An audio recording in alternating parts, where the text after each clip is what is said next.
ವಾ, ಸೂಪರ್. ಆದರ್ಶ ದಂಪತಿಗಳು. ಗಂಡ ಹೆಂಡತಿ ಅಂದ್ರೆ ಹೀಗಿರ್ಬೇಕು ನೋಡಿ.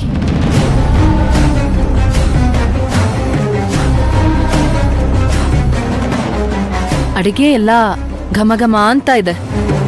ಊಟ ನಿಮ್ಗೆ ಗಂಟ್ಲಲ್ಲಿ ಇಳಿತಾ ಇದ್ಯಾ ಅಲ್ವೇ? ಕೈಗಂಟ್ಕೊಂಡಿರೋ ರಕ್ತನೇ ಇನ್ನೂ ಮಾಸಿಲ್ಲ. ಅದ್ ಹೇಗ್ ಗಂಡನ್ ಜೊತೆ ಇಷ್ಟೊಂದು ಚೆನ್ನಾಗಿ ರೊಮ್ಯಾನ್ಸ್ ಮಾಡ್ಕೊಂಡು ಊಟ ಮಾಡೋದಕ್ ಸಾಧ್ಯ ನಿನ್ ಕೈಲಿ? ಅದಕ್ಕೆ ನಿನ್ನೆಯಿಂದ ಸಿಂಧು ಅವರು ಒಂದ್ ಹನಿ ನೀರು ಕುಡ್ದಿಲ್ಲ. ಸಾಕು ವಿರಾಟ್, ಇದೆಲ್ಲ ನಿನ್ ಮುಂದೆ ಅವಳ ನಾಟಕ ಅಷ್ಟೆ. ಅಲ್ಲೊಂದ್ ಜೀವ ಸಾವು ಬದುಕಿನ ಮಧ್ಯೆ ಹೋರಾಡ್ತಾ ಇದೆ. ಆ ಗಿಲ್ಟ್ ನಿನಗೆ ಸ್ವಲ್ಪನೂ ಇಲ್ವಲ್ಲೇ? ಅಲ್ಲೆಲ್ರೂ ಇಶಾನಿ ಕಣ್ಬಿಟ್ರೆ ಸಾಕಪ್ಪ ಅಂತ ಅಳ್ತಾ ಇದ್ದಾರೆ. ಇಲ್ಲಿ ನೀವಿಬ್ರು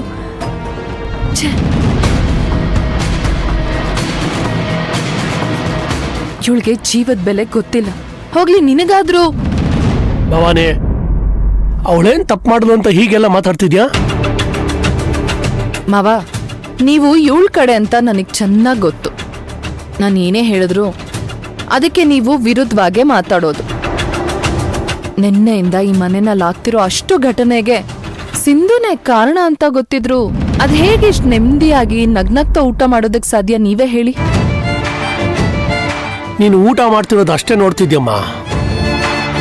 ಸಿಂಧು ಇಶಾನಿಗೋಸ್ಕರ ಏನ್ ಮಾಡಿದ್ಲು ಅಂತ ಗೊತ್ತಾಗೋದು ಬೇಡ ಮಾವ. ಯಾರೇ ಆಗ್ಲಿ, ಒಬ್ರಿಗೆ ಒಳ್ಳೇದ್ ಮಾಡ್ತಾರೆ ಅಂತ ಅಂದ್ರೆ ಅದನ್ನ ಇನ್ನೊಬ್ರು ನೋಡ್ಲಿ ಅಂತ ತೋರಿಸ್ಕೊಂಡ್ ಮಾಡೋದಲ್ಲ. ಅಲ್ಲ ಮಾವ, ನೀವಾದ್ರೂ ಇವಳಿಗೆ ಬುದ್ಧಿ ಹೇಳ್ಬಾರ್ದಾ? ಸಿಂಧು ಅವರೇ, ನೀವು ಕೂತ್ಕೊಳ್ಳಿ, ಊಟ ಮಾಡಿ. ವಿರಾಟ್, ನಾನು ಹೇಳ್ತಾ ಇದ್ದೀನಲ್ವಾ, ಕೂತ್ಕೊಳ್ಳಿ. ಕೂತ್ಕೊಳ್ಳಿ ಸಿಂಧು ಅವರೇ. ತಿನ್ನು, ಹೊಟ್ಟೆ ತುಂಬಾ ತಿನ್ಬಿಡು. ಆಮೇಲೆ ನಮ್ಮನೇಲಿ ಊಟ ಮಾಡೋದಕ್ಕೆ ನೀನ್ ಈ ಮನೆಯಲ್ಲೇ ಇರಲ್ವಲ್ಲ.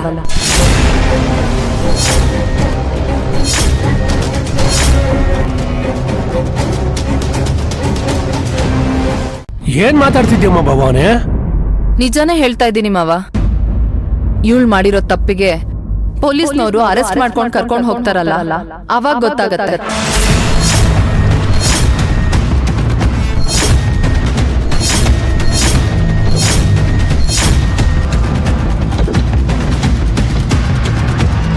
ಇಲ್ಲಿ ಸಿಂಧು ಅನ್ನೋರು ಯಾರು?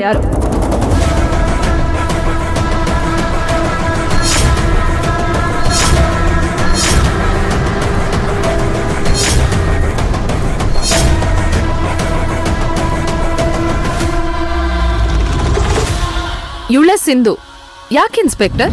ಹೋಗ್ರಿ, ಅವ್ರು ಕರ್ಕೊಂಡ್ ಬನ್ನಿ. ನಿಂತ್ಕೊಳ್ಳಿ. ನನ್ನ ಹೆಂಡ್ತಿನ ಯಾಕೆ ಅರೆಸ್ಟ್ ಮಾಡ್ತಾ ಇದ್ದೀರಾ?